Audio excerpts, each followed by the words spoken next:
In the deepest shadows, a promise was made, a vow of protection that became an obsession. Welcome to a tale of dark desire. The shouting from the house was a living thing. It slithered under the door and wrapped around 7-year-old Elara, squeezing until she couldn't breathe. She fled, her small feet bare on the cool grass, seeking refuge in the only place that felt like hers, the wild, overgrown garden at the back of the property. It was a jungle of her father's neglect. Sunflowers stood like weary sentinels, and the rose bushes were a tangled mess of thorns and dying blooms. She curled into a ball at the base of the ancient willow tree, its weeping branches a curtain between her and the world. She buried her face in her knees, her tiny body shaking with silent sobs. The world went quiet. Not just the shouting from the house. That was distant. The crickets ceased their symphony. The leaves on the willow tree stopped rustling. The air grew still and heavy. A whisper, so soft it was almost a thought, brushed against her mind. "Little star, why do you dim the sky with tears?" Elara's head snapped up. The voice was like nothing she'd ever heard. A blend of crumbling autumn leaves and smooth, cold river stone. It came from the deepest pool of shadow beneath the willow. "Who's there?" she whispered, her voice trembling more from curiosity than fear. "A friend," the shadow replied. "The only one who truly sees you." They shout. "But you are a quiet song. I have been listening to it for a long time. A tendril of darkness, deeper and more solid than the night around it, peeled away from the tree. It didn't slither or creep. It flowed. It moved with an impossible grace, extending towards her. She should have screamed, should have run.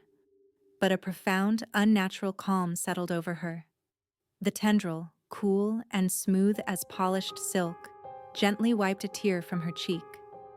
A shiver ran through her, but it wasn't unpleasant. It was the shock of being seen. "They don't love each other," Elara confessed to the darkness, a secret she'd never told anyone. "Their love is a weak, fleeting thing," the voice murmured, a hint of disdain in its timeless tone. "But you will be loved with a fierceness that will outlast the stars. I will make sure of it. I will keep you safe from all harm. I will wait for you." "Wait for me?" "Until you are grown. Until you are ready to be mine. Promise?" The shadows around the tree seemed to deepen, to pulse with a silent vow. It is the only promise that has ever mattered. For years he was her secret, her guardian. When Tommy Jacobs pulled her hair, he tripped and broke his arm the next day. The shadow told her it was a coincidence. When a strange man lingered near her school, he was found miles away, confused and babbling about things in the dark. Her shadow friend just whispered, "See? I protect what is mine." As childhood myths do, he faded with time, rationalized away into a dream, a coping mechanism of a lonely little girl. But the promise, buried deep in her soul, remained. 15 years later, Elara jiggled the key in the stubborn lock of her first apartment. "Come on, you stupid thing," she muttered, finally shoving the door open with her shoulder. The place was small, a little shabby, and smelled faintly of lemon cleaner and old wood. It was perfect. It was hers.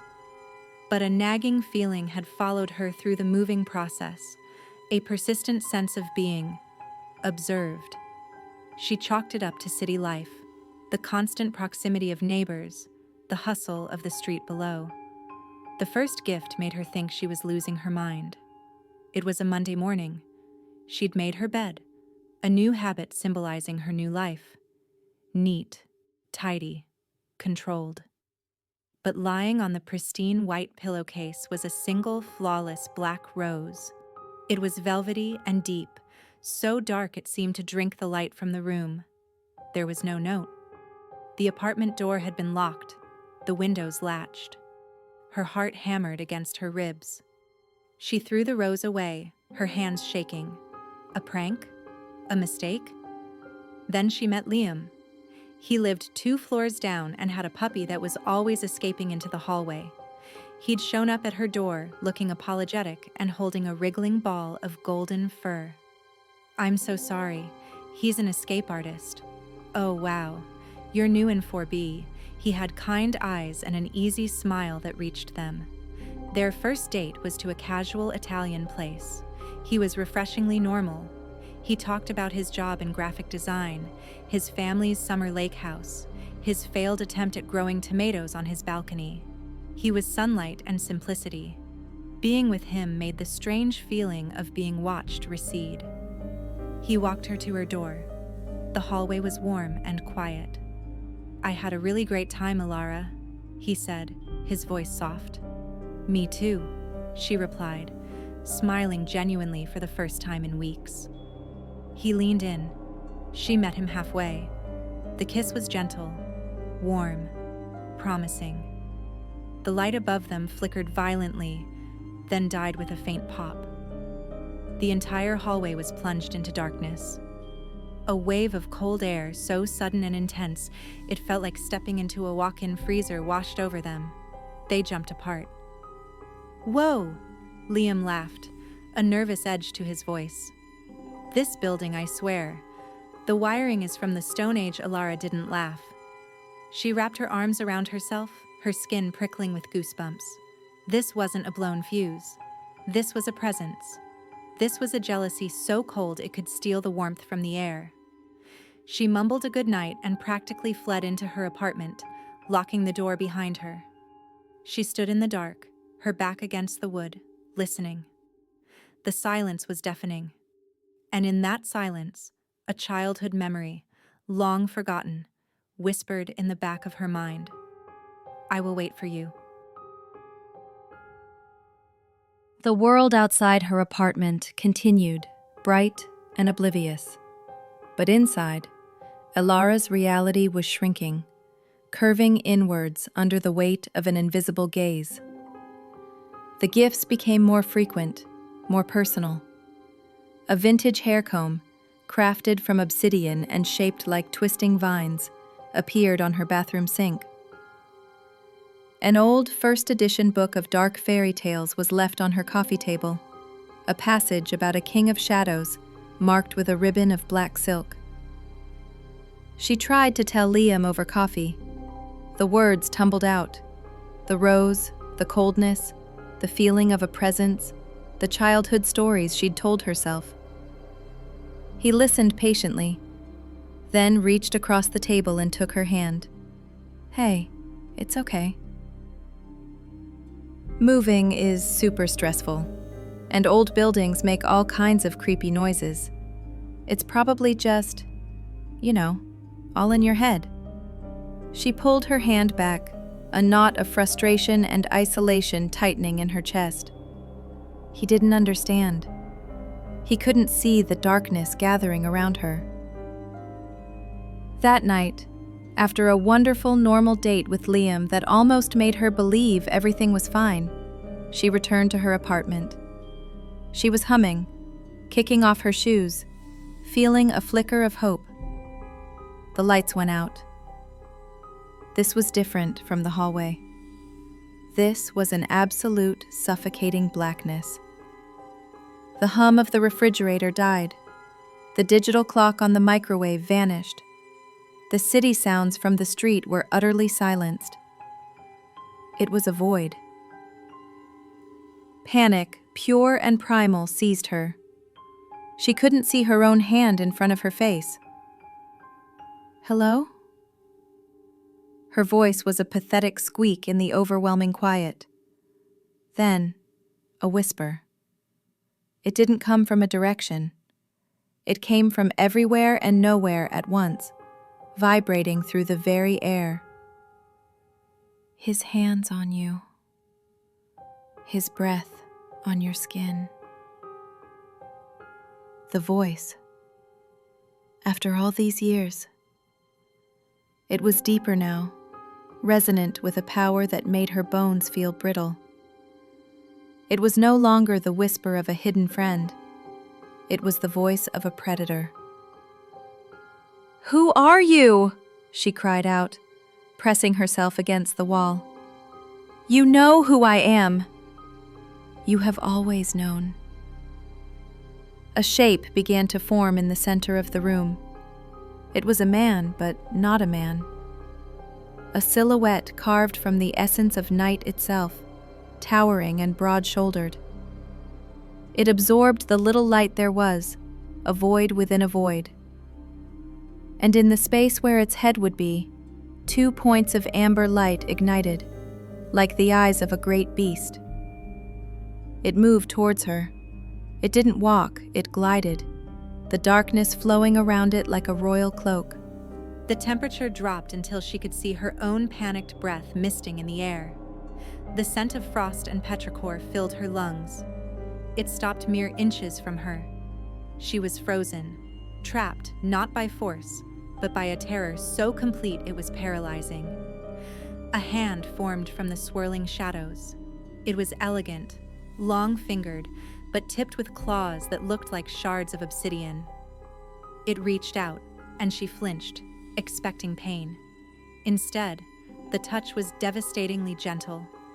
The back of a shadowy finger traced the line of her jaw, down the column of her throat. The cold was shocking, a brand of ice that made her skin hum with a strange, terrified awareness. "Mine," the creature whispered, the word of fundamental truth that shook the apartment. As suddenly as it began, it was over. The lights blared back on. The fridge groaned back to life.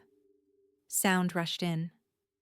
Elara slid down the wall, gasping, her heart trying to beat its way out of her chest.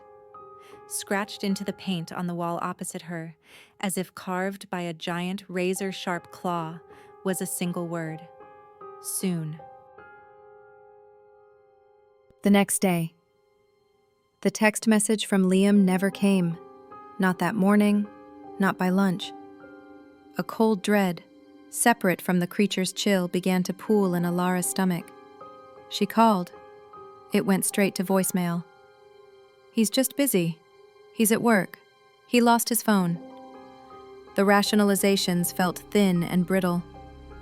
The word on the wall, soon, seemed to pulse in her peripheral vision. Her phone finally buzzed. It wasn't Liam. It was an unknown number. A single image loaded slowly. It was a photo of Liam's apartment door. It was slightly ajar, and the darkness beyond looked wrong somehow. Thick. Then, a message followed. "A choice must be made.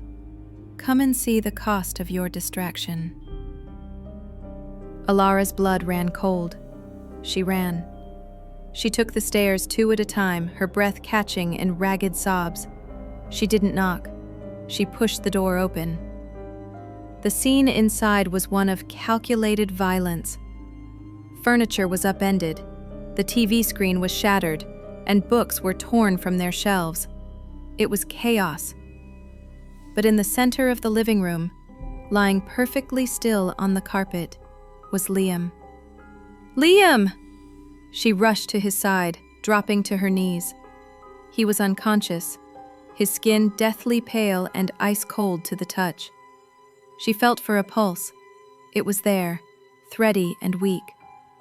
She scanned his body for injuries. There were no cuts, no bruises. Then she saw it. Pushed up the sleeve of his jacket, his forearm was marbled with grotesque, swirling patterns. It looked like his veins had been injected with ink and frost, creating a dark, intricate tattoo against his pale skin. It was a mark of possession, a brand left by something not of this world. Her eyes darted around the ruined room, searching for a clue, for a reason. And then she saw it, written in what looked like black ash on the pale wall above the fireplace.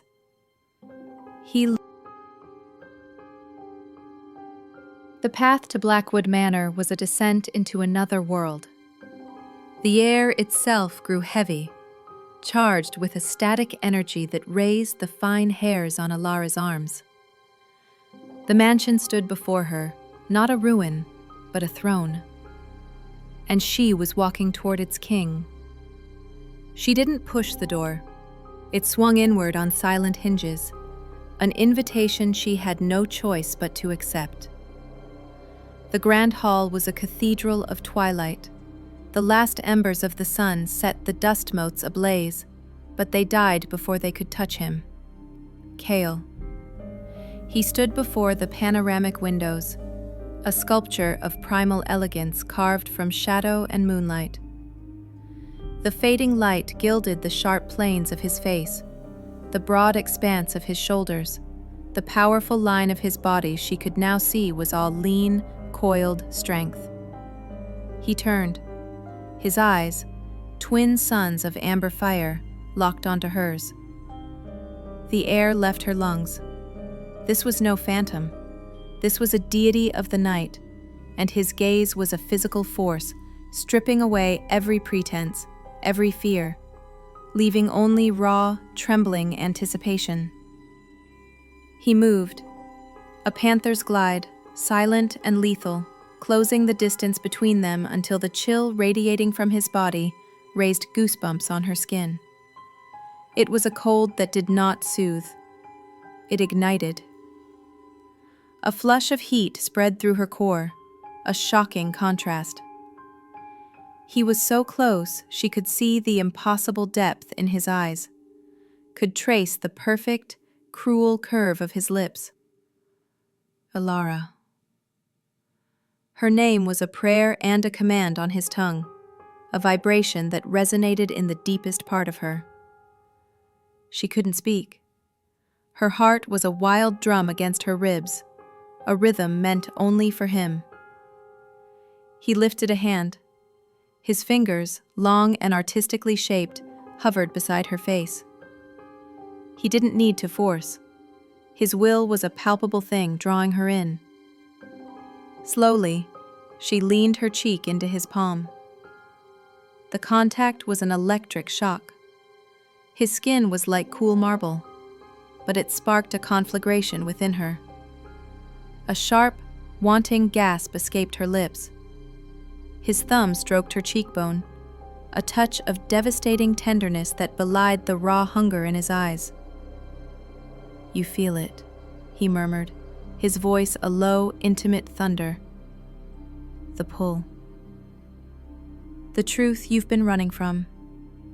This is where you belong." He didn't wait for an answer.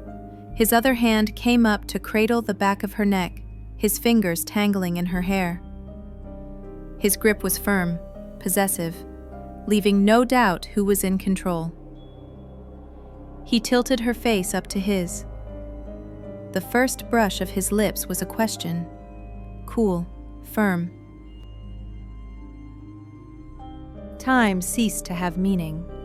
The mortal world, with its fleeting sunrises and fragile loves, was a forgotten dream.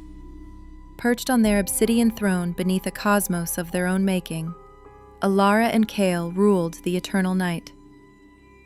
She was no longer the girl from the garden, but a queen, forged in shadow and desire. Wrapped in the chilling, powerful embrace of her king, she had found a love that was as terrifying as it was absolute, a devotion that had waited a lifetime to claim her. And in the endless dark, she had never felt more complete.